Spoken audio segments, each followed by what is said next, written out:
download Tuts Plus. And together, me and you are going to learn everything you need to know to get started with Adobe Photoshop. Now this course is for absolute beginners. There is no need to have any previous Photoshop knowledge or any photography or design knowledge for that matter. Okay, we're going to start right at the beginning and work our way through step by step. Now we're not going to go through every single tool and every one of its features. What we're going to do is we're going to work through real-world practical examples in Photoshop. Then we'll learn the tools and features necessary to make it really an amazing image. We'll start by getting the most out of our photographs, correcting the light and the color, also how to change the colors completely in Photoshop. We'll spend some time with text, showing you how to distort it along with all of its effects. I'll share some amazing cropping and resizing tricks, as well as exciting ways to transform and distort images so we can fake mockups like this. I'll show you all my special retouching tricks, cleaning up small imperfections, as well as removing larger parts from images. Before the end of this course, you'll be able to make simple masks like this, but you'll also have the skills for super tricky masks like this out of focus here. There's lots more as well, like mastering layers, knowing the best practices for exporting images and sharing them. It's just a really good foundation for getting started with Photoshop. I set some exercises through the course so that you can practice the skills while you're learning. So if you've never opened up Photoshop or you've opened it and you've struggled with it, follow me and I will show you the best ways to make beautiful images in Adobe Photoshop. Alright, it is time to get started. Now, the first thing you can do is you can download the source files.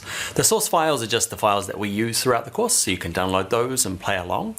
You can also, there are projects that get set during the course, okay? Not homework. There are super exciting things to do together, okay? But if you want to share those with us, okay, there is a forum post to use, so go to the forums and search for Adobe Photoshop for beginners.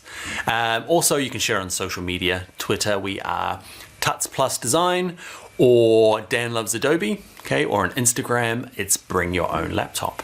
Okay, so share what you get up to. Next thing we need to do is we need to reset our workspace. We'll jump into the computer now, and yeah, we'll do that now. Alright, so first thing we need to do is let's just get our screens all looking the same so you can follow along easily. So first, just go up to Window, down here to Workspaces, and it doesn't really matter what yours is set to, let's change it to Essentials. Okay, so what we're also going to do is we're going to reset Essentials. So back up to Window, Workspaces, and just click this one that says Reset Essentials. And that's just going to get yours looking like mine, so yeah, it's a little easier to follow along. Alright, so boring stuff over, exciting stuff next video. Let's start looking at layers in Photoshop. Hi there, in this video we're going to look at layers. We're going to do some adjustments to this image, all on different layers so we can see the different effects and really just get to understanding how layers work. Alright, let's get started in this video. Okay, so first thing to do is let's go up to File and let's go to Open. Now, from the files that you've downloaded, okay, open up O1 Layers. Okay, this image comes to us free from Milos Tronchinski. I practiced that. Let's open them up. Thanks, Milos. So the first thing we need to do is make sure you can see a layers panel. Mine's over here. If you can't see it, go to Window and just make sure the tick is on layers. What we might do is see this libraries panel here. We're going to look at him later in the course, but he takes up quite a lot of screen real estate. Now, my screen's quite big. Yours is probably not. When I'm working on my laptop, see these little double chevrons? I always go through and just close this down, okay, just to give yourself a little bit more room. Okay, so down here in my layers panel, I've got one layer. By default, when you're opening up a JPEG, you'll get given the word background and it'll be locked, okay? What we want to do is right click the background, okay, and go to this one that says duplicate layer. We're going to give it a name. We're going to call ours Auto Tone. Okay, and that's the first of the automatic features. We're going to click OK. Now it hasn't changed anything. I've just got two layers sitting on top of each other. Okay, I've got Auto Tone and Auto Background. Now with the Auto Tone layer selected, okay, it's kind of this light gray, or in earlier versions of Photoshop, it's kind of a blue color. So with it selected, let's go up to Image and let's go to Auto Tone. You ready? Stand back and pretty cool, huh? Pretty cool little automatic feature. Now what Auto Tone's doing is it's looking at the highlights, midtones and shadows and trying to find kind of a better than the original we had. Okay, so it goes and does that for us. A nice little quick automatic feature. When do I use that? I use that quite a lot when I'm doing maybe images that they're not going to be like the front cover of a magazine or the hero image for a design. It's just, I want a quick fix.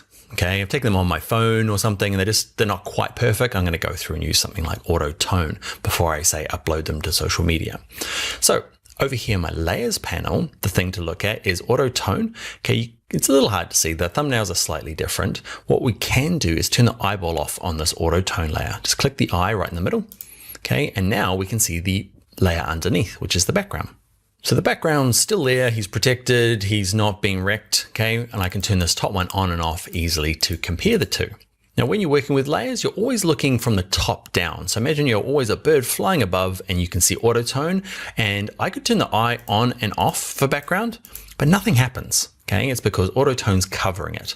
Okay, so I could turn you off and then you off. Okay, so that's, I guess what we're doing in this video is getting an understanding of layers. Let's do the next of the automatic features. So let's turn off the eyeball.